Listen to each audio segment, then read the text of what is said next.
ಮಾಡಿಕೊಡ್ರಿ. ಅದೇ ರೀತಿಯಾಗಿ ನಮ್ಮವರು ರೈತ ಪರ ಚಿಂತಕರಾಗಿರ್ತಕ್ಕಂಥ ಅರವಿಂದ್ ದಳವಾಯಿ ಸರ್ ಬಂದಾರ, ಜೋರಾದ ಚಪ್ಪಾಳೆ ಮೂಲಕ ಸ್ವಾಗತ ಮಾಡಿಕೊಡ್ರಿ. ಅಶೋಕ್ ದಳವಾಯಿ ಅವರು, ಕ್ಷಮೆ ಇಲ್ಲ ಸರ್, ಅಶೋಕ್ ದಳವಾಯಿ ಅವರು. ಅದೇ ರೀತಿಯಾಗಿ ನಮ್ಮ ಜಿಲ್ಲಾಧಿಕಾರಿಗಳು ಹಗಲಿರು ರೈತ ಪರವಾಗಿ ನಮ್ಮ ಹೋರಾಟದಲ್ಲಿ ಭಾಗಿಯಾಗಿ ಇಲ್ಲಿವರೆಗೆ ನ್ಯಾಯವನ್ನು ಕೊಡಿಸಿರ್ತಕ್ಕಂಥ ರೈತರ ಜಿಲ್ಲಾಧಿಕಾರಿ ಆಗಿರ್ತಕ್ಕಂಥ ಮೊಹಮ್ಮದ್ ರೋಷನ್ ಸರ್ ಅವರಿಗೆ ತಮ್ಮೆಲ್ಲರೂ ಜೋರಾದ ಚಪ್ಪಾಳೆ ಮೂಲಕ ಸ್ವಾಗತ ಮಾಡಿಕೊಡ್ರಿ. ಯಾವುದೇ ಸಂದರ್ಭದಲ್ಲೂ ಸಹಿತ ರೈತರ ಮೇಲೆ ಒಂದು ಕೇಸ್ ಆಗದ ರೀತಿಯೊಳಗೆ ಮಾತುಕತೆ ಮೂಲಕ ಮುಗಿಸಿ ನಮ್ಮ ನ್ಯಾಯಕ್ಕೆ ಸದಾಕಾಲೀನವಿರ್ತಕ್ಕಂಥ ನಮ್ಮ ಜಿಲ್ಲೆಯ ಪೊಲೀಸ್ ವರಿಷ್ಠಾಧಿಕಾರಿಗಳಂತ ಸನ್ಮಾನ್ಯ ಶ್ರೀ ಭೀಮಾಶಂಕರ್ ಗುಡೇಜ್ ಸಾಹೇಬರು ಬಂದಾರ, ಜೋರಾದ ಚಪ್ಪಾಳೆ ಮೂಲಕ ಸ್ವಾಗತ ಮಾಡಿಕೊಡಿ. ಎಲ್ಲಾ ಪೊಲೀಸ್ ಅಧಿಕಾರಿಗಳಿಗೆ, ಮಾಧ್ಯಮದವರನ್ನ ಜೋರಾದ ಚಪ್ಪಾಳೆ ಮೂಲಕ ಸ್ವಾಗತ ಮಾಡಿಕೊಡಿ. ಈಗ ಮೊದಲನೇದಾಗಿ ಅಪ್ಪೋರ ಆಶೀರ್ವಚನ ತಡಿಬಾರ್ದಾಗಿತ್ತು, ತಡೆದಿವಿ. ಎಲ್ಲರ ಪರವಾಗಿ ಬುದ್ಧಿ ಕ್ಷಮೆಯನ್ನು ಕೇಳ್ತಾ ತಾವು ಆಶೀರ್ವಚನ ನೀಡಬೇಕಂತ ವಿನಂತಿ ಮಾಡಿಕೊಳ್ತೀವಿ.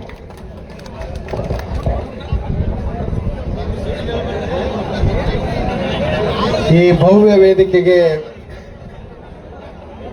ರಾಜ್ಯದ ಸಕ್ಕರೆ ಮಂತ್ರಿಗಳು, ಶ್ರೀಮಠದ ಆತ್ಮೀಯ ಸದ್ಭಕ್ತರಾಗಿರುವಂತಹ ಸನ್ಮಾನ್ಯ ಶ್ರೀ ಶಿವಾನಂದ ಪಾಟೀಲ್ ಅವರನ್ನ, ವಿಶೇಷವಾಗಿ ಹಿರಿಯ IAS ಅಧಿಕಾರಿ, ಶ್ರೀಮಠದ ಆತ್ಮೀಯ ಸದ್ಭಕ್ತರಾದ ಸನ್ಮಾನ್ಯ ಶ್ರೀ ಅಶೋಕ್ ದಳವಾಯಿ ಅವರನ್ನ, ಜಿಲ್ಲಾಧಿಕಾರಿಗಳನ್ನ, ಜಿಲ್ಲಾ ಪೊಲೀಸ್ ವರಿಷ್ಠಾಧಿಕಾರಿಗಳನ್ನ, ಇವತ್ತು ಈ ಸಂದರ್ಭದಲ್ಲಿ ಆಗಮಿಸಿರುವಂತಹ ಎಲ್ಲ ಸಂಬಂಧಪಟ್ಟಂತ ಅಧಿಕಾರಿಗಳನ್ನ ಮತ್ತು ರೈತ ಬಾಂಧವರನ್ನ, ವಿಶೇಷವಾಗಿ ಇವತ್ತೇನು ಇಲ್ಲಿ ಸೇರಿರುವಂತ ರೈತ ಸ್ತೋಮ,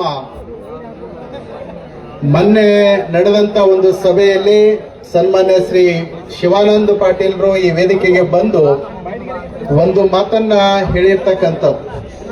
ಅದು ಏನು ಅಂತಂದ್ರೆ, 2 ದಿನದ ಒಂದು ಸಮಯ ಅವಕಾಶವನ್ನ ಕೊಡಿ, ನಿಮ್ಮೆಲ್ಲರಿಗೆ ತೃಪ್ತಿ ಆಗ್ತಕ್ಕಂಥ ಒಂದು ಸಂದೇಶವನ್ನ, ನಿಮ್ಮೆಲ್ಲರಿಗೂ ತೃಪ್ತಿ ಆಗ್ತಕ್ಕಂಥ ಒಂದು ನ್ಯಾಯವನ್ನ ಕೊಡಿಸ್ತೇನೆ ಅನ್ನುವಂತ ಮಾತನ್ನ ಹೇಳಿದ್ರು.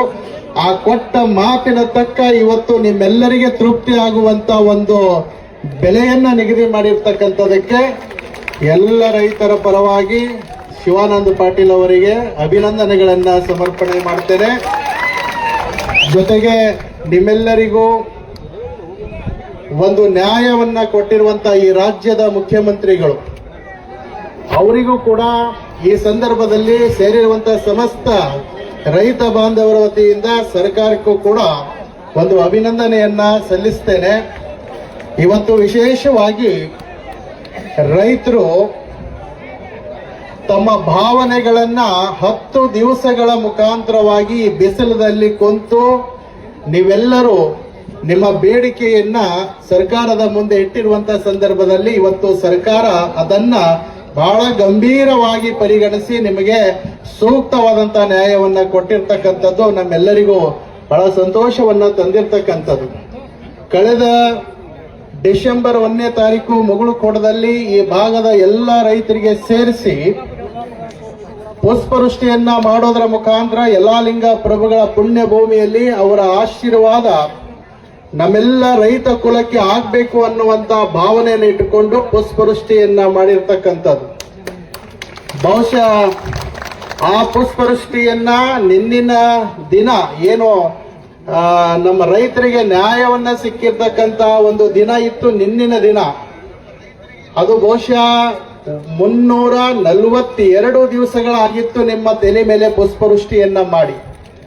ಬಹುಶಃ ಎಷ್ಟು ಅರ್ಥಪೂರ್ಣವಾಗಿರುವಂತ ಆ ದಿನ ಆಗಿತ್ತು ಅಂತಂದ್ರೆ, 9 ಅಂದ್ರೆ ನಾವೆಲ್ಲರೂ ಬಹಳ ಅತ್ಯಂತ ಶ್ರೇಷ್ಠವಾದಂತ ಸಂಖ್ಯೆ ಅಂತ ಭಾವಿಸ್ತೇವೆ.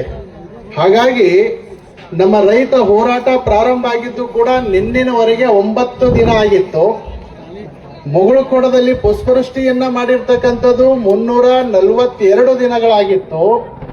3, 4, 2 ಕೂಡಿಸಿದ್ರೆ ಅದು ಕೂಡ 9ಕ್ಕೆ ಕೂಡಿರ್ತಕ್ಕಂಥದ್ದು. ಆ 9ನೇ ದಿನ ಹೋರಾಟ ಮುಗುಳುಕೋಟದಲ್ಲಿ ಆಶೀರ್ವಾದ ಆಗಿದ್ದು ಕೂಡ 9ರ ಸಂಖ್ಯೆ. ಆ 9 ಸೇರಿಸಿದ್ರೆ 18, 1 ಮತ್ತು 8 ಸೇರಿಸಿದ್ರೆ ಅದನ್ನು ಕೂಡ 9. ಹಾಗಾಗಿ ಇವತ್ತು ನಮ್ಮೆಲ್ಲ ರೈತರಿಗೆ ಒಂದು ಶುಭ ಸಂಕೇತವಾಗಿರುವಂತಹ ಈ ನ್ಯಾಯವನ್ನ ಸಿಕ್ಕಿರ್ತಕ್ಕಂಥದ್ದು ಏನಿದೆ ಮುಗುಳುಕೊಡದಲ್ಲಿ ನಾನು ಹೇಳಿದ್ದೆ, ನೀವು ಎಲ್ಲ ರೈತರು ಇವತ್ತೇನು ಮುಗುಳುಕೊಡಕ್ಕೆ ಬಂದಿದ್ರಿ, ಬರುವಂತಹ ದಿನಗಳಲ್ಲಿ ಗುರುಗಳ ಆಶೀರ್ವಾದದಿಂದ ನಿಮ್ಮೆಲ್ಲರಿಗೂ ಯಲಾಲಿಂಗ ಪ್ರಭುಗಳು 100 ಕೊಟ್ಟು ರಕ್ಷಣೆ ಮಾಡ್ತಾರೆ ಅನ್ನುವಂತ ಮಾತನ್ನ ಹೇಳಿದ್ದೆ. ಆದ್ರೆ ಇವತ್ತು ನೋಡಿದ್ರೆ 100 ಅಲ್ಲ, 300 ಸಿಕ್ಕಿದೆ ನಿಮಗೆ. ಹಾಗಾಗಿ ಮುಗುಳುಕೊಡದ ಆಶೀರ್ವಾದ ಏನಾಗಿದೆ, ಆ ಆಶೀರ್ವಾದದಿಂದ ಇವತ್ತು ಎಲ್ಲ ರೈತರಿಗೆ ಒಂದು ನ್ಯಾಯವನ್ನ ಸಿಕ್ಕಿರ್ತಕ್ಕಂಥದ್ದಾಗಿದೆ. ಬಹಳ ಸಂತೋಷ. ನಿಜವಾಗಿಯೂ ಕೂಡ ಎಲ್ಲ ರೈತರಿಗೆ ಹೇಳ್ತೇನೆ, ಮತ್ತೆ ನಿಮ್ಗೆ ಯಾವಾಗ ರೇಟ್ ಹೆಚ್ಚಿಗೆ ಬೇಕಾಗಿರ್ತೈತಿ ಅವಾಗ ನಮ್ಗೆ ಹೇಳ್ರಿ, ಮತ್ತೆ ನಾವು ಪುಷ್ಪವೃಷ್ಟಿ ಮಾಡ್ತೀವಿ, ಮತ್ತೆ ಪುಷ್ಪವೃಷ್ಟಿ ಮಾಡ್ತೀವಿ, ಮತ್ತೆ ಸರ್ಕಾರ ನಿಮ್ಗ ಹೆಚ್ಚಿನ ಬೆಲೆಯನ್ನ ಕೊಡ್ತದೆ. ಕಾರಣ ಏನು ಅಂದ್ರೆ ಈ ಬೆಲೆಯನ್ನ ಹೆಚ್ಚಿಗೆ ಸಿಕ್ಕಿರ್ತಕ್ಕಂಥದ್ದು ನಮ್ಮ ರೈತರು ಆ ರೊಕ್ಕವನ್ನ ತಗೊಂಡು ಎಲ್ಲಿ ಬೆಂಗಳೂರ, ಮುಂಬೈ, ಬೆಳಗಾವಕ್ಕೆ ಹೋಗಿ ಏನು ಐಷಾರಾಮಿ ಜೀವನ ಮಾಡೋದಿಲ್ಲ. ಹೆಚ್ಚಿಗೆ ರೊಕ್ಕ ಬಂದಿರ್ತಕ್ಕಂಥದ್ದು ನಮ್ಮ ರೈತರು ಏನ್ ಮಾಡ್ತಾರೆ